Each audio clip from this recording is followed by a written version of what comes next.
Ay, caramba. Ay, creo que me resfrié. Ya, vamos a hacer.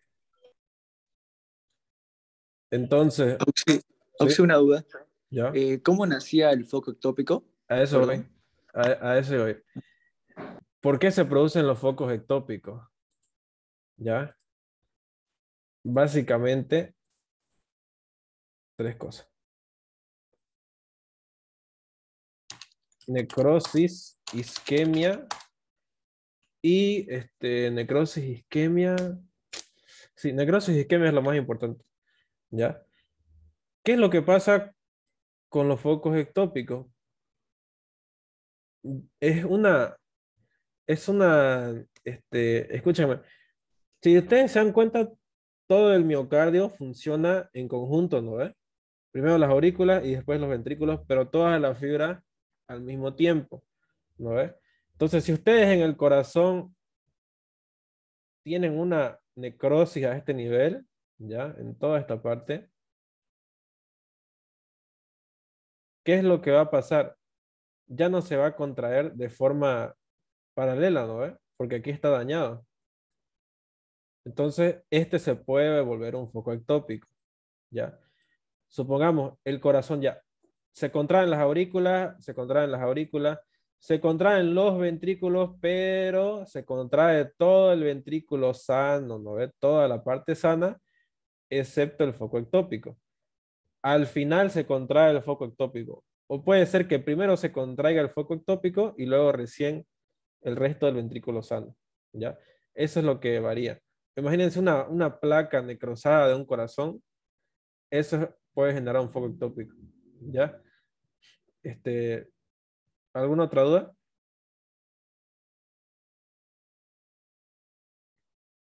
¿Qué son los focos ectópicos? Entonces son focos de lesión del miocardio, el cual puede generar potenciales de acción a mayor velocidad que el nódulo sinusal, ¿no ve? Entonces él es el que empieza a desorganizar todo el corazón. ¿Qué es lo que tiene una persona cuando le da un infarto? Cuando le da un infarto, la mayoría de las veces, si es asistido rápidamente, la persona se recupera, ¿no ve? Ya. Se recupera y se va a su casa, supongamos. Pero una persona que tiene un infarto, siempre se la tiene que tener, creo que 2 semanas internadas en observación, ¿ya? Porque un infarto predispone a otro infarto, ¿ya? Por lo tanto, tiene que estar vigilada constantemente para evitar y tiene que estar tratada, ¿no? En ese periodo de tiempo para evitar de que haya otro infarto, porque el segundo infarto que le dé, ese sí o sí la va a matar a la persona, ¿ya? Pero ¿por qué hay este segundo infarto? Ya, supongamos que la persona es gordita y tiene diabetes, ¿ya? ¿Qué pasa con qué arterias irrían al miocardio? ¿Quién sabe? Aquí está la arteria. ¿Qué arteria es? La que se acaba de irrigar al corazón. ¿Cuáles son?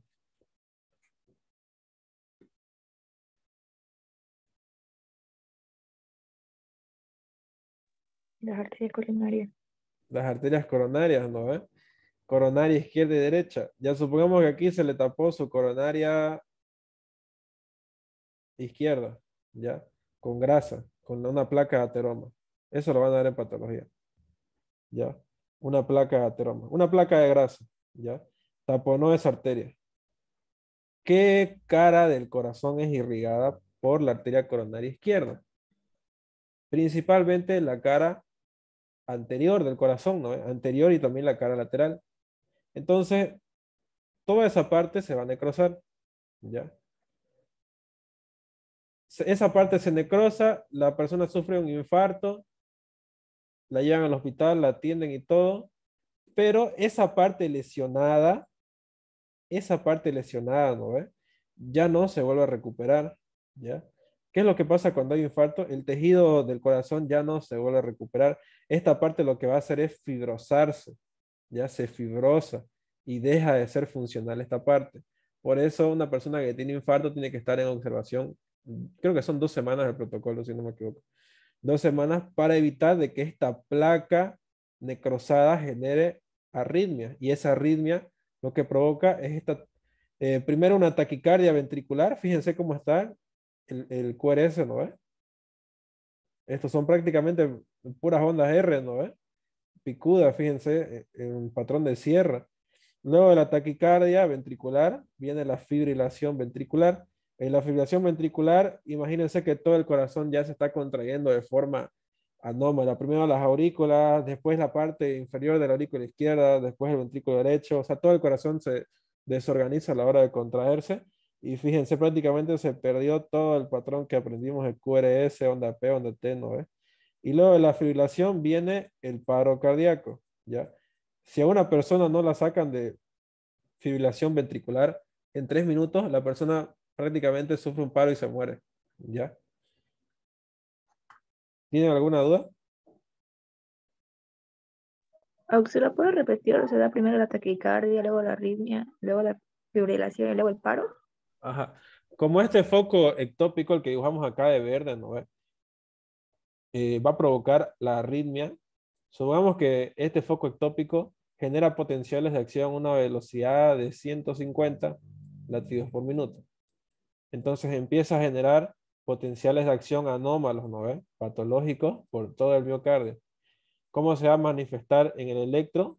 Si el daño es a nivel ventricular, va a haber una taquicardia ventricular. Fíjense. ¿Cuánto sería la frecuencia cardíaca aquí? A ver quién la saca. Piensa. Más o menos cuánto se ve en estos dos. 300. 300, ¿no? La frecuencia cardíaca de una taquicardia ventricular puede ser siempre más de 150. En este caso está en 300. Ya le vamos a poner ese ejemplo de 300. Fíjense de elevada que está la frecuencia cardíaca, ¿no? En 300, pero normal máximo sería 100, ¿no? En 300 está triplicada. Luego de esa taquicardia ventricular empieza la fibrilación ventricular. Aquí ya se desorganiza totalmente el patrón de contracción del miocardio, ¿no? Hay una desorganización total. Entonces, aquí hay una fibrilación que es imposible sacar la frecuencia cardíaca, porque ni siquiera sabemos cuál es R, pero obviamente va a ser súper alta, ¿no? De solo verlo nomás, porque no hay ninguna fibrilación que sea de frecuencia cardíaca baja, ¿no? Y luego de la fibrilación viene el paro y la persona se muere, ¿no? Eso es lo que pasa con el infarto agudo de miocardio y los focos ectópicos, ¿ya? También pueden haber focos ectópicos a nivel de las aurículas, ¿ya? A nivel de las aurículas. Y también pueden generar arritmias. Entonces, esta es la parte patológica que les quería explicar, digamos. Porque si yo les digo ya extrasístole por foco ectópico, ya, pero ¿qué es foco ectópico? Digamos, ustedes no van a saber qué es foco ectópico, ¿no? Entonces, medio que al pedo, digamos, que yo les esté diciendo extrasístole, mostrándoles si no saben la causa principal, ¿no? Porque esto no tiene nada que ver con su año, ¿no? Pero bueno, a grandes rasgos es eso. ¿Ya? El tema de arritmias es complicado, la verdad es uno de los más difíciles del mundo porque para mí, a mí me costó hartísimo porque es todo electrocardiograma con anormal, digamos, con patrones patológicos. ¿Ya? Es complicado ese tema. Entonces, ahora de que ya entendieron eso, eh, vamos a, esto ya lo vimos, vamos a pasar aquí. Aquí nos quedamos. Vamos a pasar prolongación del QRS. ¿Cuándo el QRS va a estar prolongado de tiempo? Acuérdense que tiempo es el eje horizontal, ¿no ve? Son las ordenadas o abscisas, no me acuerdo. El eje X, ¿no ve? Que se mide en segundos, ¿no ve? Entonces, normalmente el QRS tiene que ser menor a 12 segundos. Pero en este caso, fíjense que el QRS está prolongado, ¿no ve? Entonces, ¿por qué se prolonga el QRS? Por estas causas: hipertrofia, dilatación del corazón, bloqueo de rama y taquicardia ventricular. ¿Ya? ¿Qué es la hipertrofia? Ya saben, ¿no? Cuando el músculo cardíaco se aumenta de tamaño, sus fibras del miocardio, ¿no? Dilatación, cuando el corazón, esta es la última parte de insuficiencia cardíaca, cuando el corazón empieza a dilatarse y a llenarse de líquido. Ya este es otro tema complicado igual. Bloqueo de rama, ya les mostré cuál es el bloqueo de rama, y taquicardia ventricular. En hipertrofia, ¿por qué va a estar aumentado el tiempo? En hipertrofia, en dilatación, los dos. ¿Por qué va a estar aumentado el tiempo? Porque como hay mayor cantidad, perdón, porque hay mayor tamaño de las fibras del miocardio, ¿no ve? Acuérdense que van a estar agrandadas, necesitan más energía, ¿no ve?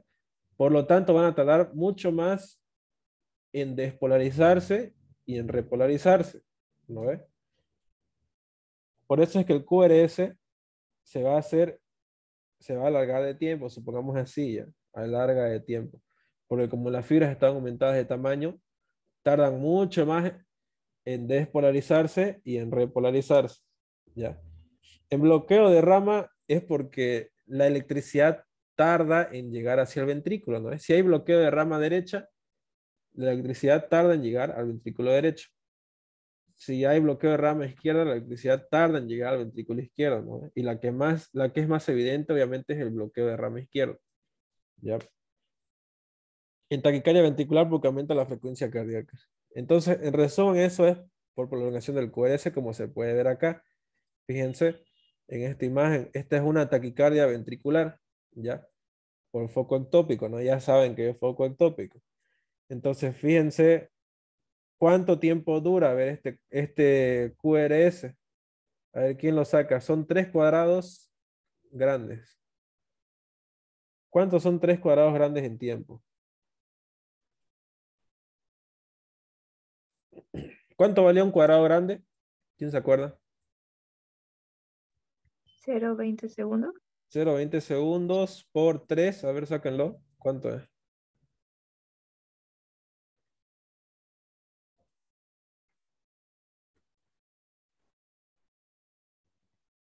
¿Cuánto es?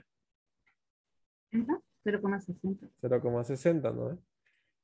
Y 0,60 es lo que está tardando el QRS en despolarizarse. Perdón, el ventrículo en despolarizarse. Por lo tanto, QRS nos sale aumentado de tiempo. Y lo normal es que sea menor a 0,12. Entonces aquí ven la diferencia ustedes. ¿No ve? Este es un QRS ancho, prolongado de tiempo. ¿Ya? Prolongación del segmento PQ o PR.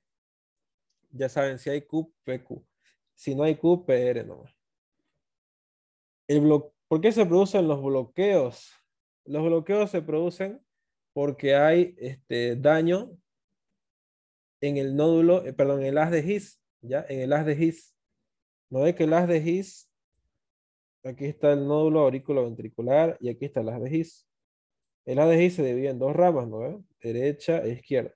Entonces, cuando hay daño a este nivel en el haz de His, supongamos por Chaga, la electricidad al llegar le va a costar pasar, ¿no ve? Hacia sus ramas derecha e izquierda. Eso es bloqueo. Cuando hay daño en el haz de His, ¿ya? Lo que estaba preguntando hace rato Jonathan. Y eso puede ser de 3 grados. De primer grado, segundo grado y tercer grado. Según el tiempo que tarde, eh, eh, que tarde la electricidad en pasar. ¿Y cómo se va a manifestar esa demora? Mediante el segmento PQ o PR. Ahí en el examen les puse, ¿no? ¿Qué significa el segmento PR? A ver, ¿quién sabe? ¿Qué significa PR?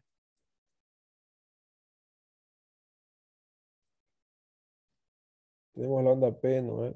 Tenemos QRS.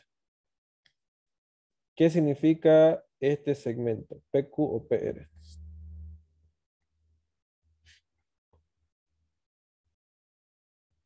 A ver, Camila Zurita, ¿qué significa PR?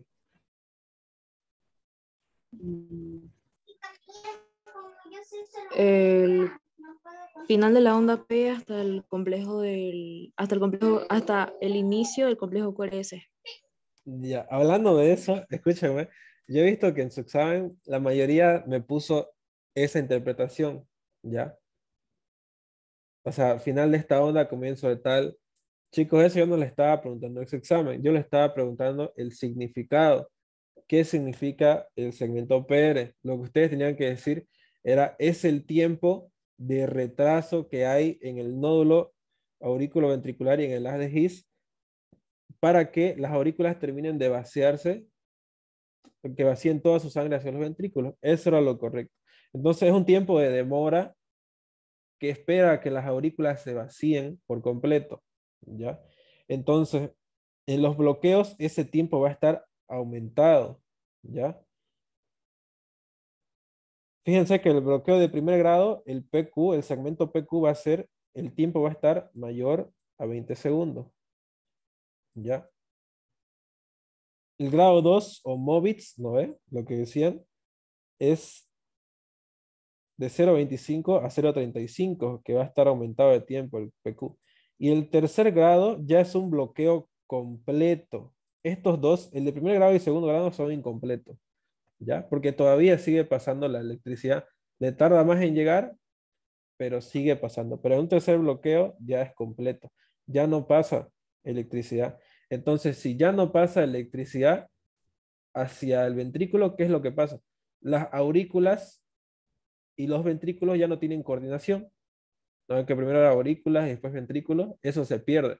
Ahí ya el ventrículo se vuelve independiente de las aurículas, porque acuérdense que los ventrículos siempre dependen de las aurículas para contraerse, ¿no? Esperan a que se contraiga la aurícula y recién ellos se contraen. Pero en este caso los ventrículos escapan del control de las aurículas y hay todo un desorden a la hora de la contracción, ¿no? Este es obviamente el más peligroso. ¿Y cómo se manifiesta en el electro? Obviamente un tiempo de PQ o PR aumentado, ¿no? A ver, a ver. Vamos a ver este electro. Ya. ¿Cuánto de tiempo hay acá? Fíjense que son 5 cuadraditos. ¿Cuánto valen 5 cuadraditos en tiempo? 0,04 por 5. ¿Cuánto es esto? 0,20. 20, ¿no? Cabalito. Ya supongamos que 21. Ya para que nos dé el tiempo. Entonces este bloqueo, si es 21, ¿cuánto sería el bloqueo de primer, de segundo, de tercer grado? Según estos valores. Primer grado. Primer grado. Pero aquí fíjense que tenemos algo importante. Vamos a ver este electro. Aquí tenemos T. Aquí tenemos P. Fíjense que aparece otra P. Tenemos R. Tenemos S y tenemos T. Fíjense que hay 2P, ¿no? 2P. Ya. Como nosotros vemos, si fuera hasta acá nuestro electro, no había problema, bloqueo de primer grado. Pero como acá atrás hay otra P, fíjense, esto ya no sería un bloqueo de primer grado, sería un bloqueo de segundo grado. ¿Ya? Fíjense, porque hay una contracción anómala de las aurículas, lo que se manifiesta como otra P que antecede a otra P. ¿Ya? Porque lo normal es que entre P y P haya QRS, ¿no es? Y haya una T. Pero en este caso, fíjense que está totalmente disociada la contracción de ese ventrículo. Y todo gracias al bloqueo que hay en el haz de His o en el nódulo auriculoventricular. Y entonces es así como se ven los bloqueos. Van a pillar un segmento PQ o PR aumentado. Y si es de segundo o tercer grado, incluso van a pillar dos ondas P seguidas. ¿Ya? Como en este caso. ¿Tienen alguna duda?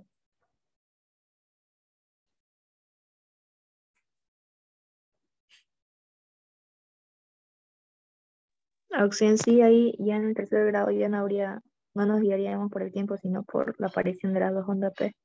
Ajá, porque ahí puede haber hasta 3, hasta 4 ondas P sin haber un QRS, digamos. ¿Ya? Ahí va a ser clara, digamos, no hay donde perderse en el tercer grado porque se ve totalmente anormal, digamos. Lo que tienen que guiarse es con las ondas P y el segmento PR o PQ y su tiempo. ¿Ya? Entonces, ese es el bloqueo. A ver cuánto dura el QRS acá. ¿Qué patología creen que sea este electro?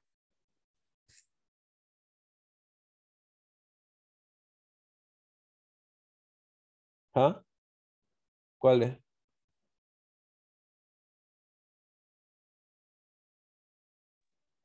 Una taquicardia Una ventricular. taquicardia ventricular. Bien, una taquicardia ventricular. Fíjense que hay predominio de QRS, ¿no?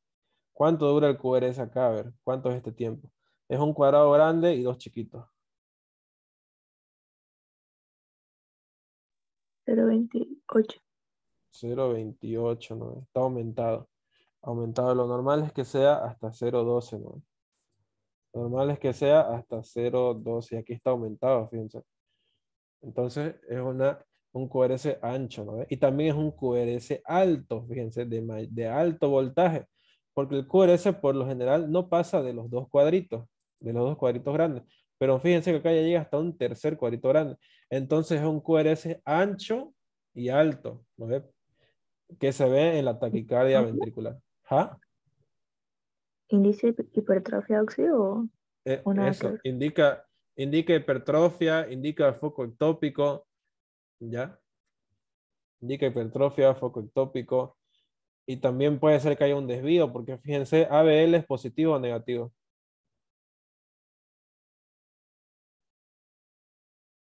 ¿Cómo es ABL? Ne- Negativo.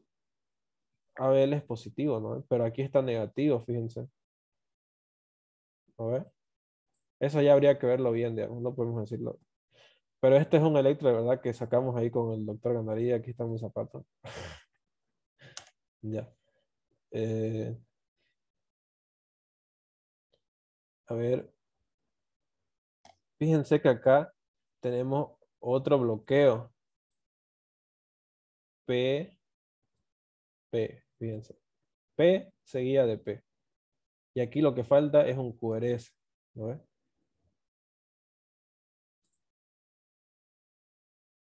Entonces, fíjense todo el tiempo que hay entre P y P. A ver, calcúlenlo.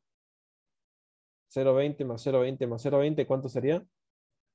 0,60, ¿no? Ya 0,60, sí lo vamos a ver. ¿Bloqueo de qué grado? Primero, segundo, tercero. Primero era mayor a 0,20, ¿no? Tercero era mayor, perdón, hasta 0,35, ¿no? Hasta 0,35. Entonces, ¿qué grado sería? Tercero, tercero. Tercer grado, porque hay un gran bloqueo, ¿no? Y aquí fíjense otra vez, aquí fíjense que el segmento PR está aumentado de tiempo, igual está prolongado, fíjense. Incluso acá podemos ver que hay una P que sigue a otra P, ¿no? Eso es lo principal que ustedes tienen que ver en los bloqueos. ¿Ya? ¿Alguna duda? Sí, en eso es lo que marcó. El S está, bueno, está recontra positivo y la S está re negativa. ¿O es así normal el este? ¿En cuál aquí? ¿Aquí o Ajá, acá? ¿Aquí? A ver, vamos a ajá. ver. A ver. R está elevadísimo de voltaje, ¿no ves? Y aquí hay, esta es S, ¿ya? Onda S está negativa, sí. Aquí si sacamos eje cardíaco, imagínense lo que sería. Ya, sería seguramente es un desvío hacia la derecha. Izquierda, perdón, izquierda. Desvío hacia la izquierda. Fíjense aquí PQ, PR, perdón. PR como está aumentado de voltaje, de tamaño, ¿no? De tiempo. Fíjense, larguísimo, ¿no? Hasta que se empieza a contraer el ventrículo. Eso es lo que hay en los bloqueos. Ya. Bloqueo sinusal. ¿Qué es el bloqueo sinusal ahora? El bloqueo sinusal. mm, ¿Qué es lo que primero despolariza el nódulo sinusal de todo el miocardio? Ventrículos o aurículas.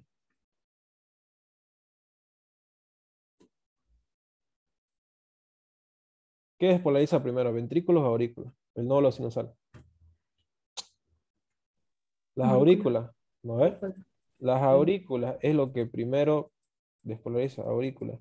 ¿Y cómo se manifiestan las aurículas en el electro? ¿Qué onda es de las aurículas? De su despolarización. Sí, P, ¿no ves? sí. Y si hay un bloqueo sinusal porque se lo comió el Chaga, supongamos, o sufrió isquemia, o se degeneró por la edad, digamos, de la persona. ¿Va a haber P o no va a haber? ¿Qué creen ustedes?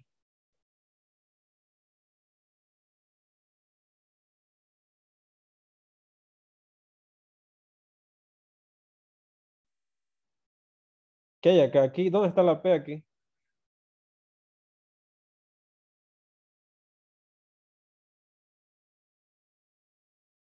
¿Va a haber o no va a haber?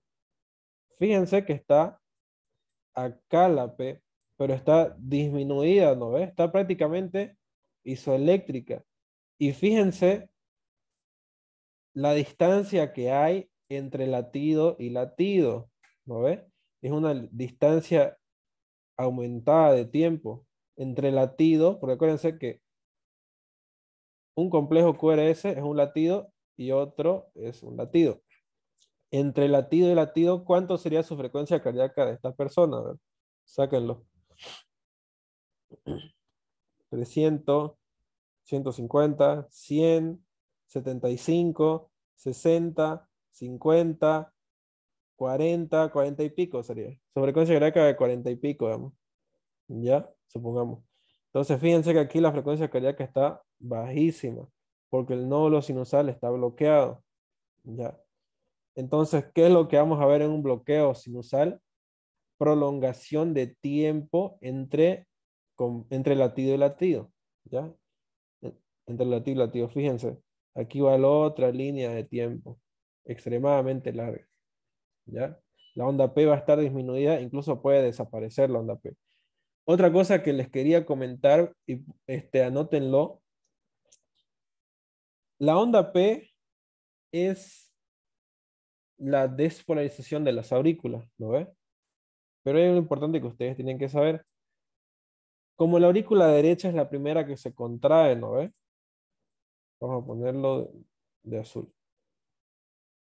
La onda P se divide en dos partes. Esto lo vi en el libro de semiología, ya no está en el gaito.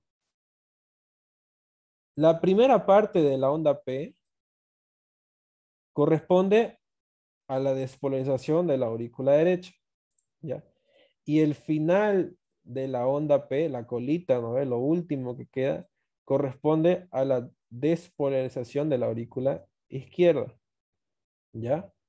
Eso anótenlo igual como un dato extra.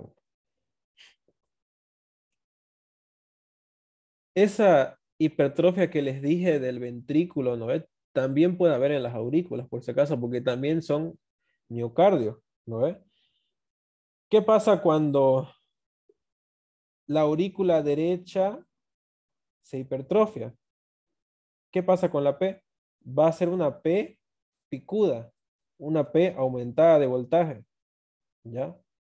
Pero ¿qué pasa si se hipertrofia la aurícula izquierda? Va a haber una P en patrón, sería una P bimorfa, ¿Qué tiene este patrón? Parece una M, fíjense, ¿no? Esta P tiene forma de M. ¿Por qué? Porque como la parte final de la aurícula izquierda, perdón, la parte final de la onda P corresponde a la aurícula izquierda, ¿no ve?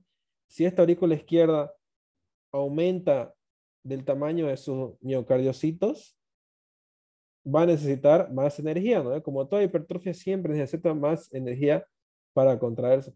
Por lo tanto, la partecita final de esta se va a levantar, ¿ya? Y nos va a formar este patrón de onda P bimorfa, ¿ya? Bimorfa, en forma de M, fíjense, ¿ya?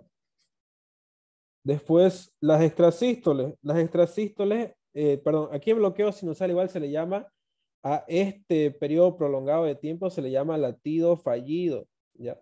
Latido fallido, porque no provocó contracción del ventrículo, ¿ya? Latido fallido. Fíjense que entre latido y latido hay un latido fallido, ¿ya? Eso vamos a estar hablando.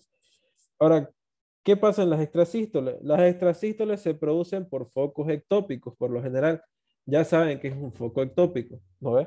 También se pueden producir por las reentradas. Ya saben que es una reentrada, ¿no ve? En el nódulo auriculoventricular. Entonces, ¿Qué es una extrasístole? Lo contrario al bloqueo sinusal. Si aquí hay un latido fallido, lo contrario va a ser un latido prematuro, ¿ya?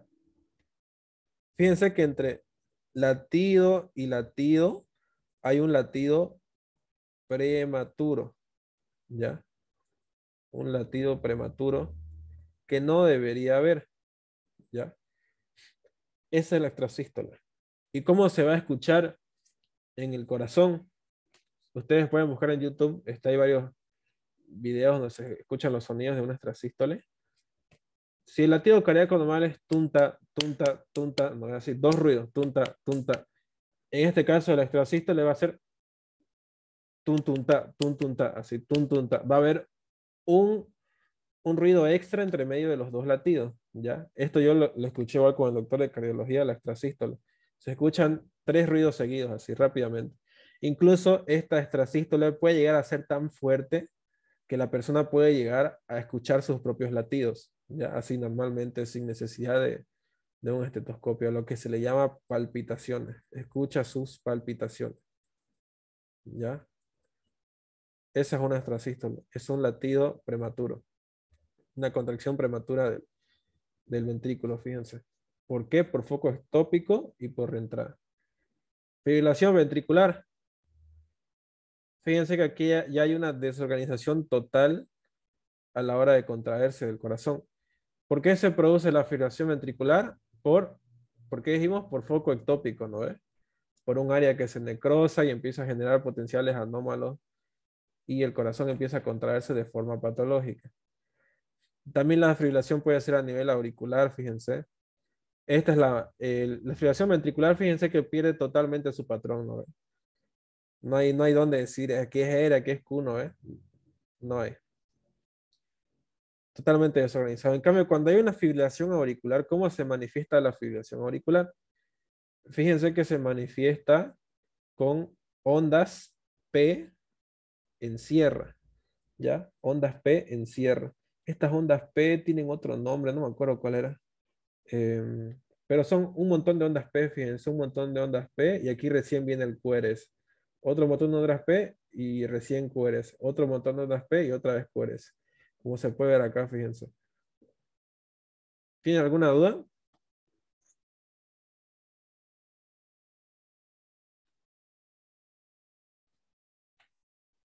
Esto ya lo vimos. Los focos ectópicos provocan fibrilación ventricular y taquicardia ventricular. ¿No ves? Después, ya. Fíjense aquí otros patrones de fibrilación ventricular. No hay dónde, a ver dónde está QRS ahí, no hay dónde apenas, ¿no? ¿Se ve? No se ve la P.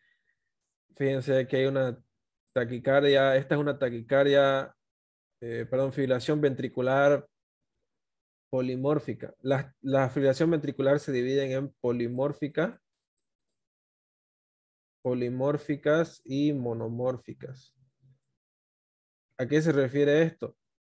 Las polimórficas son las que el patrón cambia. Fíjense, aquí hay mayor voltaje, aquí hay menor voltaje. Aquí hay mayor voltaje y otra vez menor voltaje. Eso es polimórfica, tiene varias formas. En cambio, monomórfica es como se ve acá, digamos. Se mantiene, ¿no ves? Uniforme. El mismo voltaje. Ya. Fíjense, esta es una fibrilación. ¿Qué fibrilación es esta? ¿Ventricular o auricular? ¿Qué creen ustedes? Auricular, ¿Por qué es auricular? por las encierras. Por las ondas P en sierra, fíjense, P, P, P, QRS. Otra vez, P, P, P, QRS. Ya. Bien. Esto ya lo vimos, esto ya lo vimos. Esto nos falta, ya lo último. El infarto agudo de miocardio, ¿cómo se manifiesta el infarto agudo de miocardio? Lo que hemos estado hablando tanto. ¿Ya? Para esto ustedes tienen que saber, esto es como están en la guía del Dr. Williams. Yo les di otro patrón, ¿no? Pero vamos a utilizar este nomás como está en la guía. La pared anterior, el infarto de pared anterior se detecta en B1, B2, B3 y B4. ¿Se acuerdan que en su examen les puse, ¿no? ¿Qué derivaciones precordiales ven la cara anterior del corazón? B1, B2, B3 y B4. ¿No? ¿Quién ve la pared lateral? D1, ABL, B5 y B6. Pared inferior D2, D3 y ABF. Y pared posterior B1 y B2.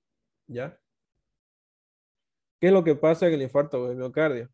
O sea, por cualquier causa, el tejido sufre isquemia, falta de riego sanguíneo, y el tejido se infarta y por último se necrosa y luego se fibrosa, ¿no? ¿Qué es lo que pasa?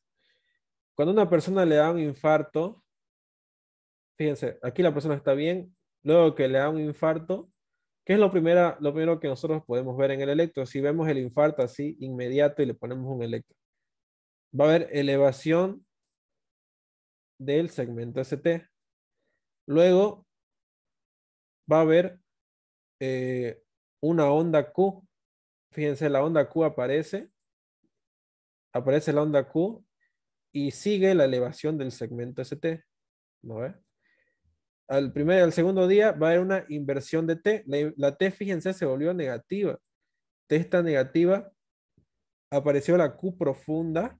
Cuando ustedes vean una Q profunda, a esta Q profunda se le llama Q isquémica, ¿ya? Esta Q nos está diciendo de que el tejido está sufriendo isquemia. Se mantiene el segmento ST elevado, fíjense, ¿ya? Luego del días va a empezar a recuperar la normalidad esa persona.